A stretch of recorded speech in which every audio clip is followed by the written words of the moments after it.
Proteus, which means what? Primary or prime importance. Number one, our building blocks, right? They're essential biomolecules that they're made of for smaller units called amino acids. They bind together, they are linked together to make a bigger chain of amino acids. And they're composed of carbon, hydrogen, oxygen, and nitrogen. Sometimes sulfur. If you have curly hair, guess what? You got sulfur in your hair. And that's what made up the hair, make it become curly. So you know that. What are the primary functions with protein? Growth, we know that from when we're babies and we got kids, it's important for growth, right? Tissue repair, speeds healing and recovery. It's important for our immune system, hormone and enzyme production. Guess what? What's insulin? It's a protein, right? Certain enzymes that allows us to digest food in our GI tract, all those enzymes is what? It's protein. If we intake, for example, lactose, which is the milk sugar, we have what in our system? It's lactase. It's an enzyme and it's a protein that is going to break down the sugar that you intake from dairy products to break it down, okay? So those are proteins as well. It's important for what? Muscle mass. How many of you have seen me every time we meet together on the first time? Protein deficiency is number one, and what I do like this all the time. We want to prevent what? We want to prevent from losing muscle mass, right? And I always do like this, like my biceps right here. Regulation and metabolism, and to maintain our pH in balance in our body. And we call it the building blocks, right? We're pretty much wired with proteins. There are some structural proteins, transport proteins, hormone proteins, contractile proteins, enzymatic proteins. There's proteins for everything, from the hair, structural, right? That keratin for our skin, hair, fingernails. Transport protein, hemoglobin. Hemoglobin is a protein, it transports oxygen through our body. Hormone proteins, we talked about insulin. Contractile proteins that helps control the contraction in our muscles. Enzymatic protein, which is the example, that lactase example, okay?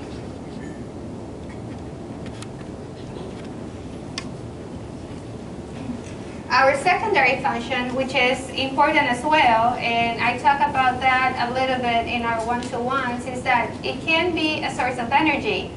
It provides about 4 calories per gram, and it can be converted to carbohydrates. Who knew that?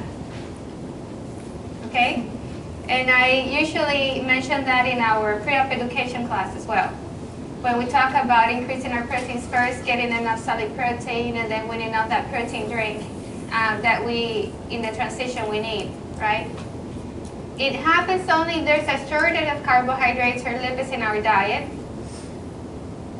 And it has the same value, that 4 calories per gram. Let's take a closer look.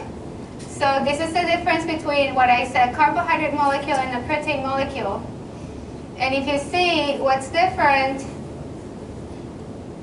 is the carbon that is at the red at the top with the oxygen and that alcohol, we call it an alcohol group, and at the bottom.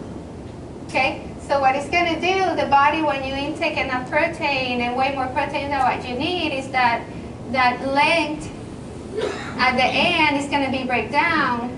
All that nitrogen component and maybe sulfur component is going to go through your liver, and your body's going to metabolize the rest of the molecule as a protein. Okay? So this is the nitrogen I'm talking about. So that amino acid, all this is a carbohydrate. This goes to the liver. It breaks down. This is treated in your urea cycle, your nitrogen cycle, right? So in other words, you really pee that. And then the rest is used as 4 calories per gram. Okay?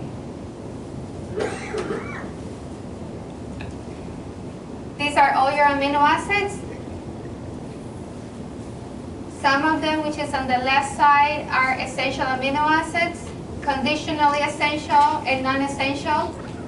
Conditionally essential and essential, what that means is that your body's unable to produce them. You need to intake from foods. That's where it's important for me to know if you're a vegetarian or if you're limiting certain proteins, or if you come and say, most of my protein is coming from beans, soy, tofu, maybe eggs in certain degree, but there's not much going on from animal protein, then I'm gonna assess a little more in detail how much is really coming from animal protein versus vegetable, and making sure that you're doing the right combination so you get all the essential, because they need to come from diet. Your body's unable to produce itself. Conditional and essential, usually those are amino acids that your body might produce in certain time of your life, especially in childhood, that you may not at some point. And the non-essential are the ones that really your body can produce on its own. You don't need to intake from diet, okay? So this is where it gets tricky when, again, we have vegetarians, vegan, lacto, vegetarians, etc. Anybody vegetarian in here? At least to me. This is like a quick example of how protein is digested in the system. It digs into your stomach using hydrochloric acid and pepsin. Then there's some enzymes that are produced from the pancreas and that gets secreted into your small intestine when most of the absorption happens in that small intestine. So really you're not absorbing protein directly to your bloodstreams from your stomach. I get that a lot. When we discuss how gastric emptying happens and when we flush your stomach, or where there's faster gastric emptying if you drink while you're eating, then it's like, oh, I'm not absorbing all the nutrients that I need. I'm like, well, not necessarily. You're just getting hungry sooner, because really most of the absorption of your macronutrients is going to happen in your small intestine. Actually, pretty much alcohol is the only thing that is being absorbed in your stomach, okay? But on the other hand, what's important here is to remember that when you're overcoming bariatric surgery, some of that pepsin and those other enzymes might be affected in a degree. So that pepsin, for example, that's being secreted in your stomach can be affected, and that can prevent you from tolerating proteins the same way that you did before. That's where, I might discuss that a little bit later, but that's where marinating your proteins overnight can help you with the digestion of proteins when you intake them the next day, okay? All the acid from that vinegar or that coconut wine or red wine or white wine, you can get fancy. And the salt or the low acidic component from the seasoning can help break down those protein bonds in your meat. Yes? Do you have a question? Okay. She needs the presentation.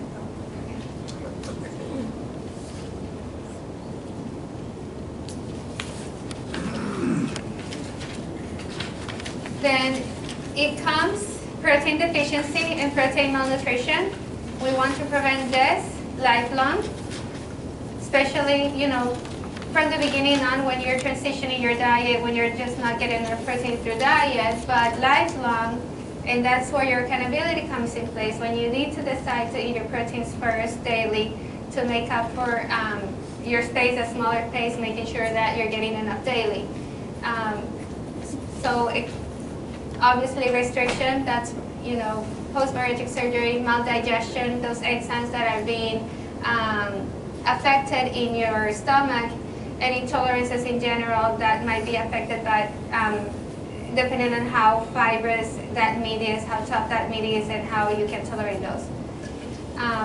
Of course, if you have any kind of surgery, post-bariatric surgery, or have an infection, your protein needs are going to increase. Usually your protein needs, and I might have a slide on that, maybe 0.6, 0.8 gram per kilo. And when you have an infection or surgery, that can be increased to 1.2 grams. So your proteins increase, your intake should increase, either by supplementation or some other means. Anorexia, poor food choices. Okay, if you see that you're, psychologically you're coming into those tendencies, you should seek out to us, me and Dr. Sababati. And any post-op complication like excess loss of blood can increase your protein needs, okay? Or what about exercise? We will talk about exercise, and I know that Chris mentioned that I'll talk about macronutrients, protein, and some other macronutrients. So this PowerPoint doesn't necessarily touch carbohydrates or protein, but I'm going to verbally discuss the digestion of carbohydrates and fats. And when we discuss fat, because we're in a fat loss stage, I'm going to dive into exercise and how can that help with your weight loss success. Digestibility of your protein, back to what I mentioned about marinating your meats, the way you prepare your proteins or you tenderize your proteins or your meats can definitely improve your digestibility. We want to make the proteins more available to the digestive system and enzymes and improve that tolerance. And you can use the acid, salt, heat, any mixed agitation can help. The best example for that, and I mentioned this at times to you guys, is eggs. If you, first weeks or so, you have a scrambled egg and you have a hard-boiled egg, you're going to be better tolerate a scrambled egg than a hard-boiled. And there's a little bit of food science there, and it ties into what I'm trying to explain here with agitating, because when you agitate the egg, okay, before you cook them, the agitation that happens is going to break down on some of the protein bonds versus a hard-boiled egg that you don't agitate, you just cook completely how the protein is intact. It's going to have a difference on how you tolerate that. The same happens if, for example, if anybody does any baking or have done any baking, I've done it, and you get the egg whites and you put it in you start mixing it with your hand mix or whatever, and you let it mix for a minute, 2 minutes, 3 minutes. That egg white is going to grow, right? And it's going to foam. Well, the protein you've been breaking down enough to foam. You're just seeing it physically that it has foam, and that's in the food science component, that's what you're doing, okay? So that's a basic example of what happens there. And that's where it makes it easier for you to tolerate scrambled eggs versus hard-boiled eggs. Symptoms of protein deficiency. This is something that a lot of people have asked me. Muscle wasting, weight loss plateau, or or weight loss in general, if it's severe. Fatigue, weakness. I see that more than anything. I can see you in your eyes. That weakness, that phone call that I get, I cannot get up from bed, I don't know what happens. Okay? Frequent infections, hair loss, severe edema, your extremities that can be a sign of protein deficiency as well. And it's very multifactorial. Of course, if you're on any diuretic and you have some edema, you need to assess your fluid intake and how well you're doing with your other medications. Labs can tell us a lot about any protein malnutrition or deficiency. Here at the clinic, we assess for albumin and prealbumin. These are your normal levels. Prealbumin is a better indicator because the daily life it's very short. So I might have a normal albumin, but a prealbumin that is low. That means that for the last week or so, your protein intake has been not necessarily at the optimal level. Okay. Protein recommendations is 0.8 to 1.2 grams per kilo of your adjusted body weight. So I would not be considering your current body weight, but I will adjust that. And depending on each case, I might go to the ideal body weight. It just depends. The range in grams will be anything from 60 grams to 120.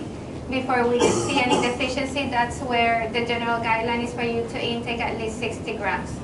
If somebody's like a 5 foot even, like me, I might, at 0.8, my knees are not even 60. How sad is that?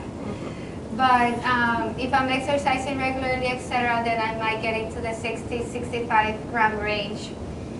It depends on age, your physical activity, etc. If you have any infection, any health condition that can increase your protein needs. Somebody who's like 6'2" and is a 35-year-old and is already doing some weights, of course, is going to go to the upper limit. Makes sense? So the protein needs to be individualized case by case. again, I don't want you to run into getting too much protein and hit a weight plateau because your body's going to start using that as a source of energy, okay? I don't think anybody here should be on 120 grams, okay? Unless you do moderate to high intensity exercise, which is going to tie to her question, okay? Most of us already know what are our protein sources, but I wanted to review this with you. Animal sources, they're complete proteins.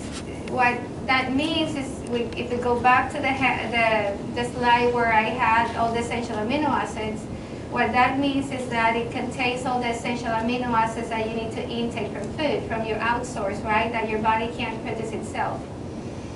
And that's where animal sources are the best. They have a high amount of protein per gram per weight, and they're complete. Beef, poultry, pork, eggs, milk, milk products, fish, and shellfish.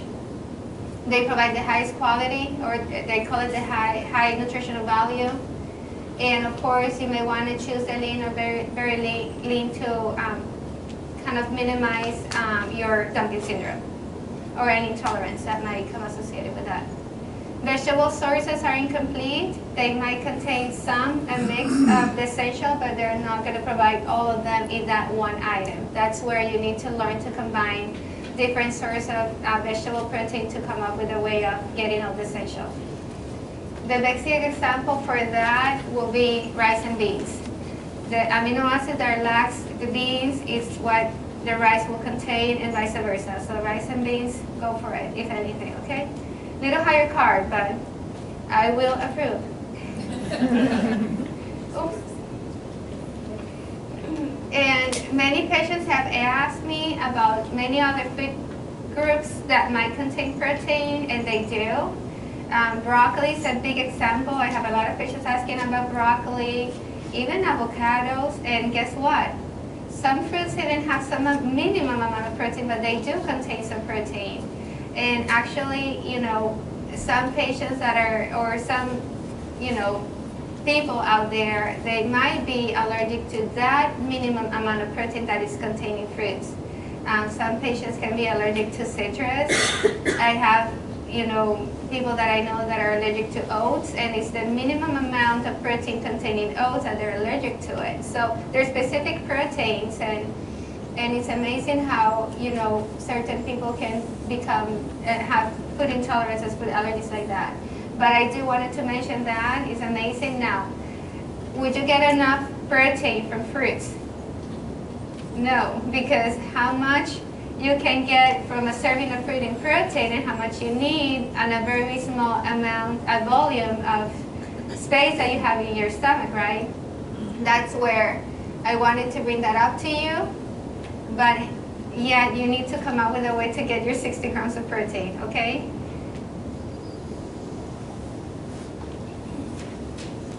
This is a sample menu. You have some scrambled eggs in the morning, some cheese for lunch, have a multigrain also. Lunch, you have your tuna, carrots, crackers. You have dinner, you have your pot roasting vegetables and potatoes. So the most important thing here is for me to establish that importance of getting your proteins first, getting your vegetables second. Your vegetables are going to provide a lot of phytochemicals, micronutrients, fiber, and vegetables should be your main source of carbohydrates. And we're going to talk about carbohydrates here in a second.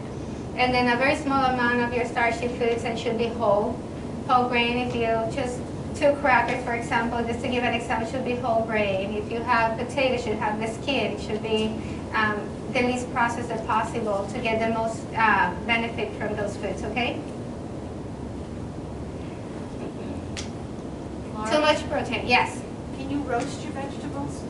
Can you what? Roast your vegetables. Absolutely, yeah.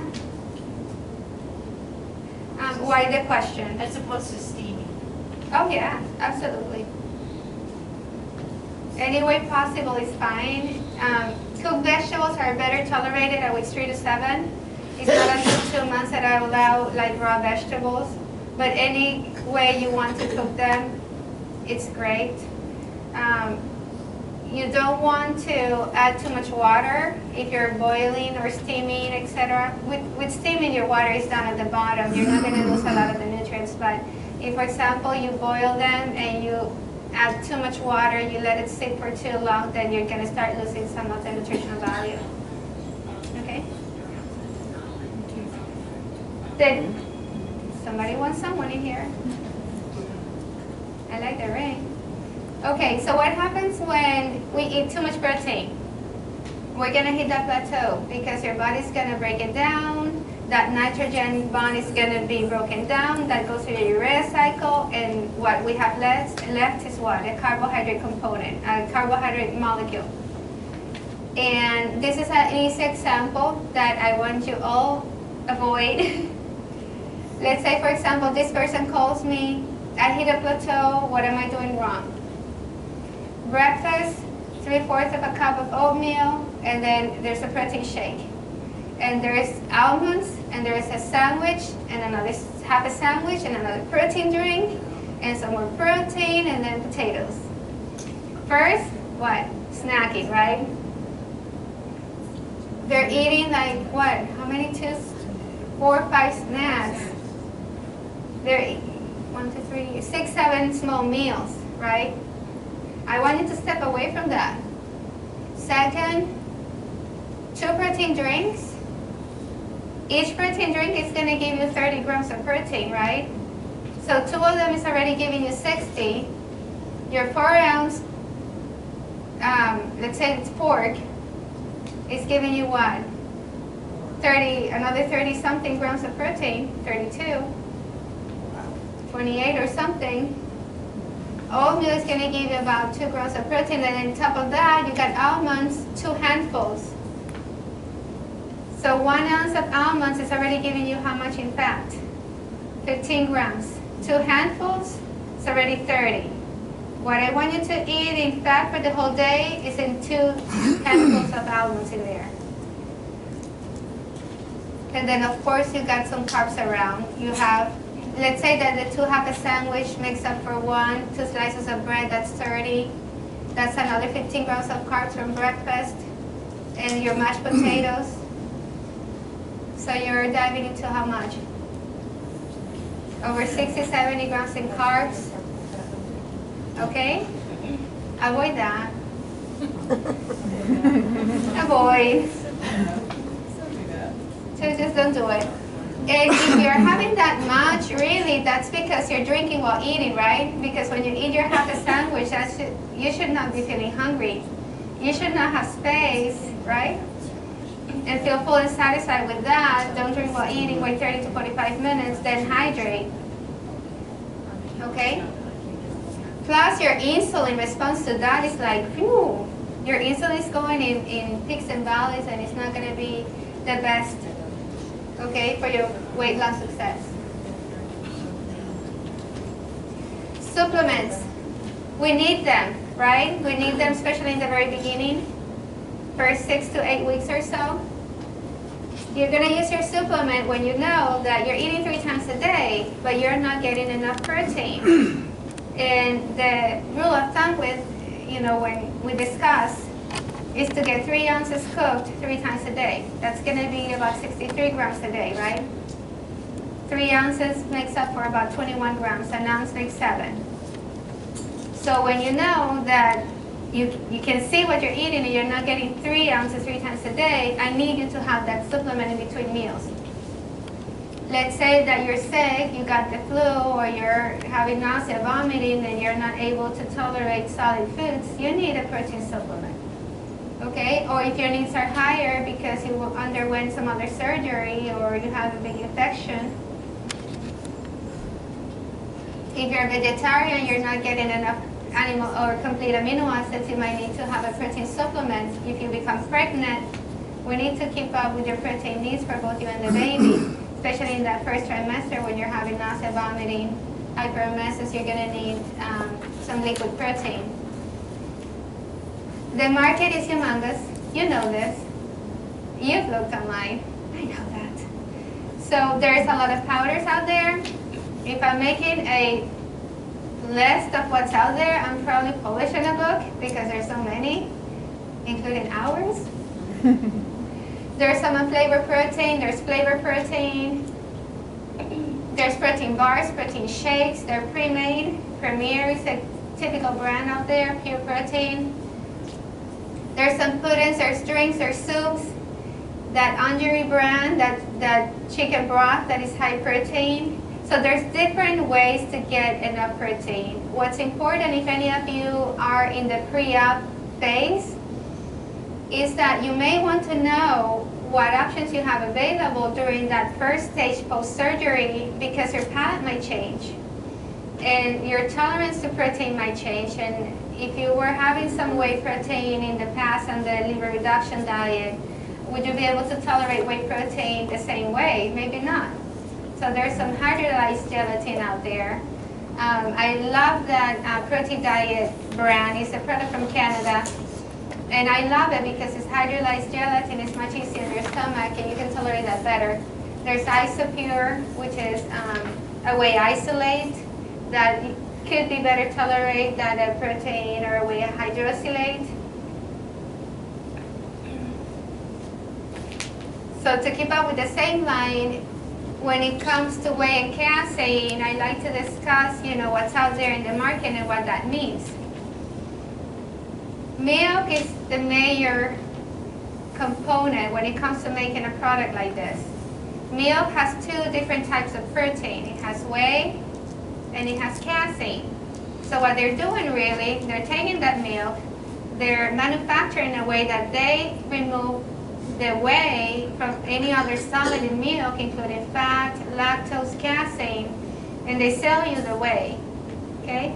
They can also do the same with casein. They can remove everything and just sell you the casein component of milk, okay? What are the differences? So pretty much, whey has a very fast absorption rate, and that's important not necessarily for us in a way. It's more important for who? For athletes. Because when they do a training or an event, they need what? They need muscle recovery. So they need something that is fast absorbing for muscle recovery.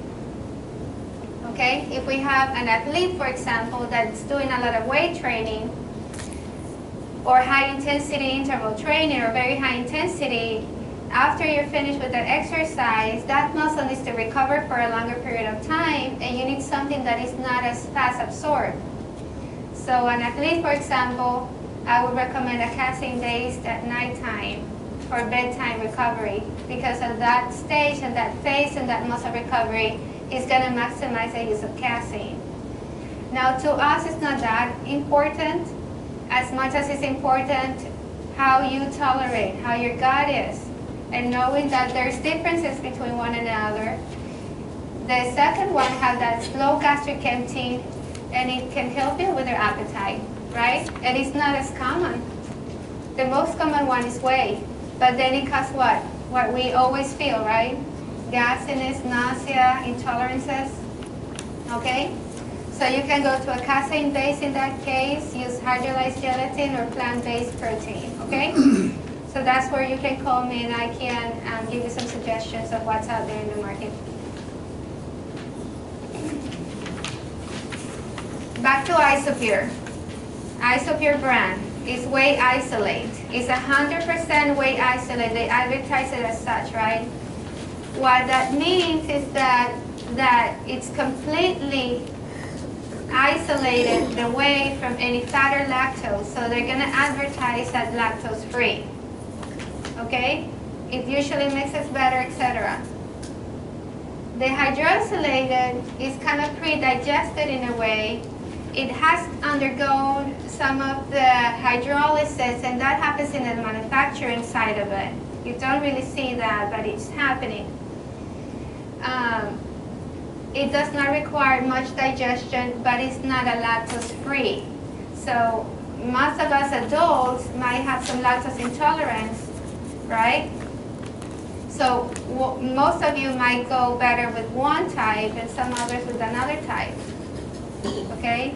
Those are those more prone to lactose intolerance. I see the phone calls that I get, I'm really having diarrhea.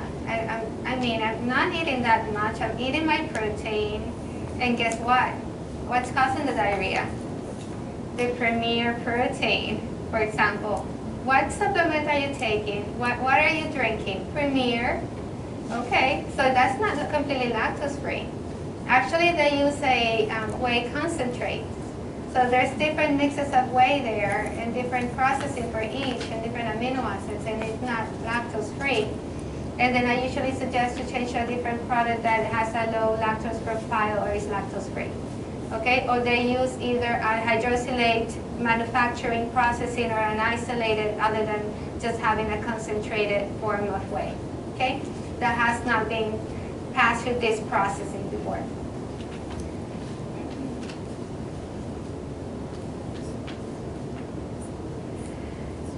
Then you have much more information about protein, and when you buy those protein, it's going to say it's high in branched chain amino acids. What does that mean? Is that important to me? So these are the 3 branched chains: leucine, isoleucine, and valine. They're unique because they can be broken down for fuel. They're key stimulators of muscle building and recovery, and it prevents the muscle breakdown. So it's important for us in a way. But who needs this? Again, athletes. Do we really care that the product is high in branched chain amino acids to us? Okay, they're going to be essential, they're going to be important, they're going to be a component in the whey protein product, but not necessarily it's something that you want to buy something that is very high in branched chain amino acids, okay? So this is in summary. It supports weight loss. It's important to increase your metabolic rate, and protein does very well with that. It's important for your body composition and to keep your lean muscle mass. It helps manage your appetite. You know this. You eat your protein, you're just done, and you're just not hungry. Prevents hair loss, important.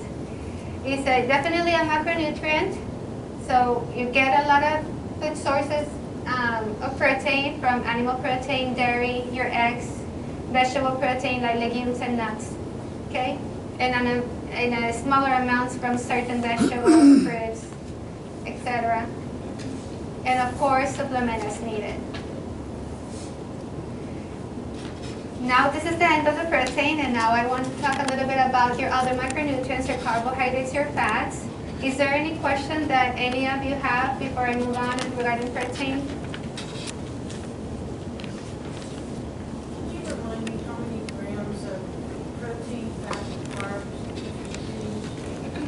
Okay, so while you're losing weight, protein, 60 to 70 grams.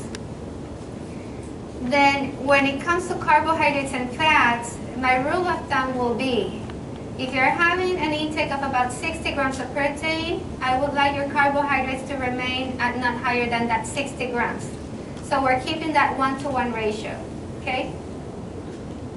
What happens at times, and most of the time, is that since you underwent bariatric surgery, once you eat 3 ounces of protein or worth about 21 grams of protein, you don't have room for that much amount of carbohydrates to yield 20 grams at that given meal.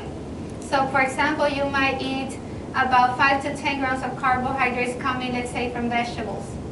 Okay, and if you have a bite of potato, it's just a tiny bit. So you might get 20 grams in protein in that meal, but you might get about 10-15 grams out of the carbohydrates overall. So you're going to be slightly below, okay? As far as your fat intake, while you're losing weight, I want about 30 to 40 grams a day. So you're using fat for fuel, right, from your adipose cells, and you can metabolize and oxidize those fats and promote that weight loss. What happens at times, and I'll go to your question, is that because you're eating protein centered, meaning that you're eating protein spurts, usually your fat can go a little higher. I'm okay with that as long as you exercise, and we're going to talk about fat metabolism and exercise here in a little bit, okay? And then as long as you keep your carbohydrates at pace and you're not snacking and getting those carbs in other ways, okay? Yes? What if you're much lower than those numbers on your You will be lower, yes. That's a great question, fair question. If you're in the very beginning stages, post-surgery, your calorie intake is going to be very low. You're going to start eating about 300 to 400, and then you're going to move to 600 to 700. So when you're at the very low stage, right, the very beginning of the stages, your focus is to get at least the 60 grams of protein, even though the carbohydrates and fat are going to be very minimum. But those 400 calories worth of should be coming from those 60 to 70 grams of protein and no other source, so you're not risking your, you look at me, you see, I do that.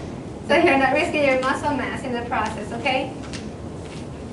And you will be going through a ketogenic stage, okay? You will have some of the glycogen depletion, so back to carbohydrates. You're gonna start using the glycogen that has been stored for a while in your muscle and your liver, and you're gonna go through a ketogenic stage where your fat metabolism is going faster, okay?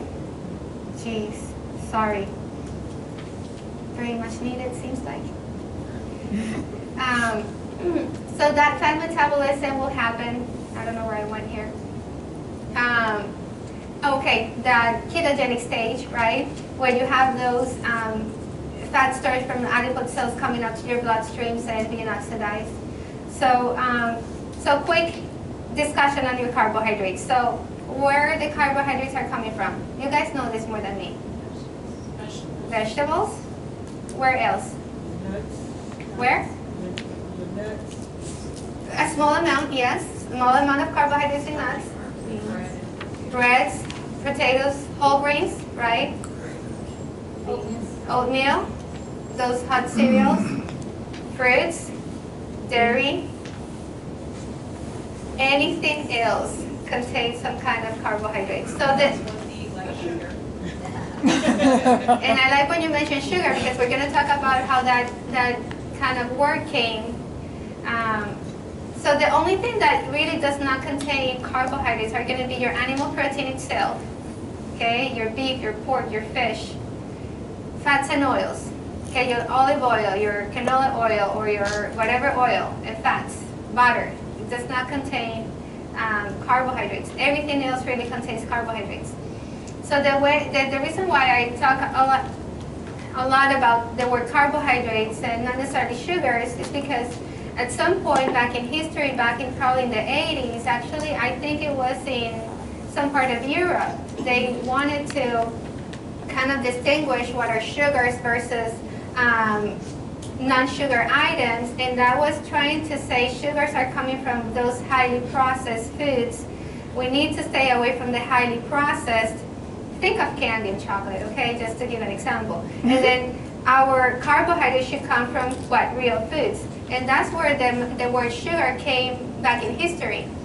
We know that carbohydrates and sugars, they're going to be a variety. They're going to be simple ones, glucose, fructose, galactose, and then your disaccharides and your polysaccharides. They're going to grow bigger and bigger and bigger, right? So you have the simple ones and the complex ones. The complex one is what we call the starches, right? And there it comes, what else? Then it comes everything that has to do with glycemic index, right? So what are high glycemics? What is low glycemic? Who has diabetes in here? Okay, so you guys heard about this, right? High glycemic, low glycemic, if you went through a diabetes kind of education session. So we want what? We want the lower glycemic. The lower glycemic, what it's going to do is that food really is going to have more fiber and it's going to slow down the absorption when you eat it. And we slow it down, it's going to prevent from what? Increasing your insulin production, okay? And having peaks and valleys. You're going to have a more steady insulin metabolism, carbohydrate metabolism, and it's going to prevent the peaks and valleys, okay? It's important for me to say this because glycemic index is going to be important post-bariatric surgery. Have many patients that get what? Dumping syndrome. And dumping syndrome can come from eating a high fat content in foods, but it can happen if you eat high in refined sugars. If you have a dumping syndrome within 2 hours after you eat, that's related to a period of hypoglycemia. Your peak in insulin went too high, and it's not until about an hour or two that you see a drop in your blood sugar and you experience that dumping syndrome. Okay, so it's that the first onset, that second and late onset that I'm worried about. Okay? For example, I had a patient about It was about a year ago. It was last summer, actually. And she called me and she said, I have an awful dumping syndrome. I don't know what I did wrong. And we were talking about it. And what happened was it was a very hot day. She snacked on watermelon all day long. And she had dumping big time. Okay, so back to fruits or back to any other food. And if you look at watermelon and the glycemic index is very high. It doesn't have much skin. It's very watery. It has a very high glycemic. And I'm not saying it's not healthy for you, but you have to pay attention to those little details to prevent you from becoming ill. Okay? Any other question? Back to the protein, Mm-hmm. not necessarily somebody would, but if somebody was getting to their 70 grams, how much carbs would they need? So that will be not more than 60 grams to keep it at a 1-to-1 ratio. So your metabolism continues at speed, okay? And that's where if you double your carbohydrates to your protein, let's say that you're intaking about 60 grams of protein, but you're intaking about 90, 100 grams of carbohydrates, that's going to slow down your metabolism, okay? And it's hormonal. Insulin, epinephrine, and norepinephrine, some other hormones are involved with that, okay? So try to keep it at pace while you're losing weight. I'm not saying that when you're exercising that might change or not, okay? But on a normal activity level, so to speak, okay? Any other question? Yes. So is it, if you can't get the 60 grams of carbohydrates in, at the beginning, is that bad? Is that a bad thing No. for your body? No. And honestly, everything that's related, if you think about this, everything that is related to carbohydrates, micronutrient distribution, and overall calories, if you think of the labeling, the food labeling right now, everything is based on what? On a 2,000 calorie diet, right? Who needs 2,000 calories? Children, teens, athletes. Do I need 2,000 calories? No, unless I exercise. You know, I'm very sedentary. You see my office. You know I sit all day long. My only walking is like down the hall and back, right? So you got to remember that those guidelines were stipulated a long time ago. Probably about 30 years ago or even before that, right? When we were what? We were very active. We were kind of doing a lot of farming. You know, women were picking up water and bringing water to the house or doing a lot of the outdoors activities. All that has changed. So you have to remember that all those needs to be individualized in a way. Anybody that intakes about 45 to 60 grams is going to be actually enough, okay? And it's going to be substantial. Now, under 60 grams, about 30, 45, you're going to go through a ketogenic stage depending on how active you are. And that's where you need to be not afraid of. Your body's going to use ketos as a source of energy. And yes, you have some stored energy that you want to use, and that's where all that metabolism comes in place. Okay? When you're becoming more active or just right before, right after a physical activity, if you want to keep up with your carbohydrates so you can that endurance can happen efficiently, then that's a smart way to eat your carbohydrates. You eat it when you most need them, okay? Any other question? So really, physiologically, when it comes to carbohydrates, it depends on how you're getting those carbohydrates. Vegetables, are they raw? Okay, a lot of the fiber has to be involved in it. Are you eating the pretzels? Are you eating watermelon? So that has to do a lot with how your body's going to respond to those carbohydrates. We want to prevent the simple carbohydrates. We want to promote more of the complex one. They're going to be absorbed at a slower pace. It's going to add fiber to your diet, which is going to improve your, part of the functionality of the carbohydrates is the fermentation process, right? That happens in your colon and your microflora. That's why probiotics are so important for your gut health. And those carbohydrates are going to be important in that function. And you're not eating that much.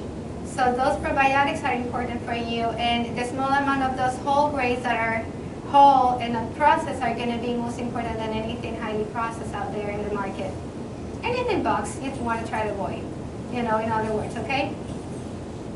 Any questions? Most of our carbohydrates right now should come from vegetables while we're losing weight, okay?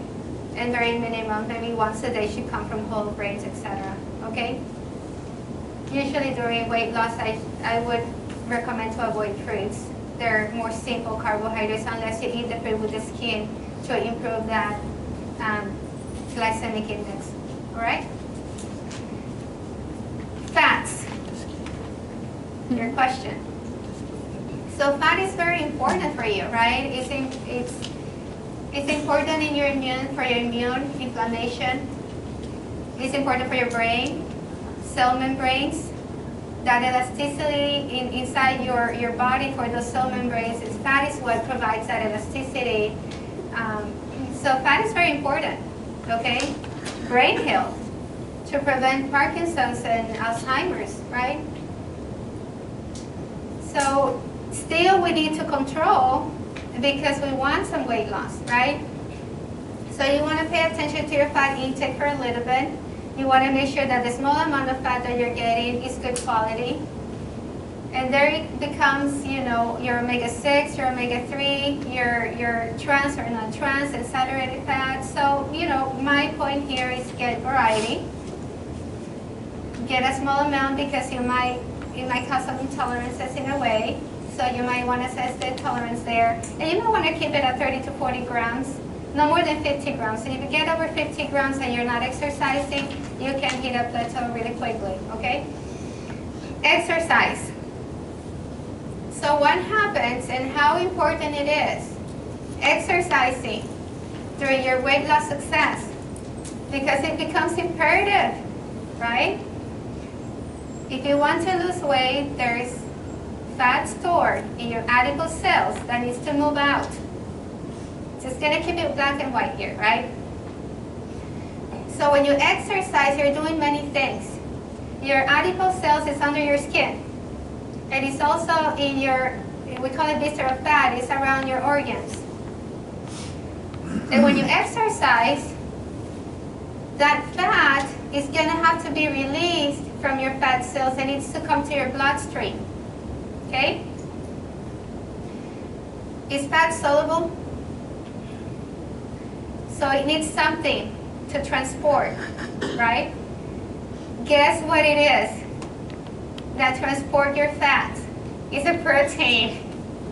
Here we come protein again, right? Albumin is going to transport most of that. And pretty much like a molecule of albumin might carry like several molecules of fats, okay? And it has to transport that in your blood to your muscle, okay? And then there's another protein called coenzyme Q10, coenzyme Q8. And that other protein is the one responsible of transporting the fat that's coming through your bloodstream into the muscle, inside the muscle when you exercise. Okay? And what's going to happen to that fat when it comes in the muscle? Two things can happen. It's going to use it as a source of energy. So we call that it's going to be oxidized. Okay? The second thing that can happen is that your body can store fat in your muscle. Did you know that? Mm-hmm. It can happen on a very small amount. So who benefits from that? Athletes. Okay, it is very important for athletes to know that, okay, and get essential fats to get that going so when they do a intensive workout or an event or whatever happens, they have enough energy so that muscle can recover, can use that energy when they most need them. In our world, we are concerned about what? Energy expenditure, right? Having that fat coming to your muscle and oxidizing that. That's where exercise becomes important. That's where I'm like, are you exercising? How much are you doing? Oh, I'm walking 2 miles, but I keep walking and walking and walking. Well, what happens? your body gets into the adaptation stage, and you get that muscle. You got to work that muscle to make sure that that muscle is getting in a better shape, so it becomes more efficient to your muscle to utilize the glycogen, because it also stores glycogen, and utilize the fat and oxidize the fat. So a person that is intaking a certain amount of carbs, proteins, and fats that is trained, would they be able to have a fat burning at the same rate that somebody who's not trained? It's not the same. That's where your fat burning capacity improves when you exercise. And that's where your question came along, with your fat intake and metabolism. Okay? So you're going to have some fat restriction from your dietary intake, but you have some fat that's been stored that we want to move. And that's where exercise becomes important. Now, when we exercise, then it comes, HIIT, right? High intensity interval training. And my VO max, and how should that be? Huh? You guys are laughing back there? So what can you tell me about what you read about or heard about? We're doing it. You're doing it, that's Class. great. Yeah. Fantastic. So when you do high intensity interval training, you're improving your VO max, or let's say the way your oxygen and your aerobic exercise is going to affect your fat burning. When you're exercising at higher capacity, there's more need for what? Oxygen, right? We start breathing faster and faster, to the point that our heart just hurts. You hit your maximum, right? So that's where the VO max and your capacity can be at a 50%, 60%, 70% or so. So if you keep it about 40 to 60%, that's what we call moderate capacity. And that's where the fat oxidation that happens, your fat cells are coming from your cell down to the bloodstream. Who carries the fat? Albumin carries it and goes into your muscle. And then we have this other that other protein involved in the transport of your fat cells inside your muscle, and that gets burned, right? All that is happening when you exercise. You're just not seeing it at that level capacity or intensity, okay? So it's been shown that really what helps you with your weight loss is not really the functionality of removing the fats from your adipose cell to your bloodstream. That seems to be kind of the same for everybody.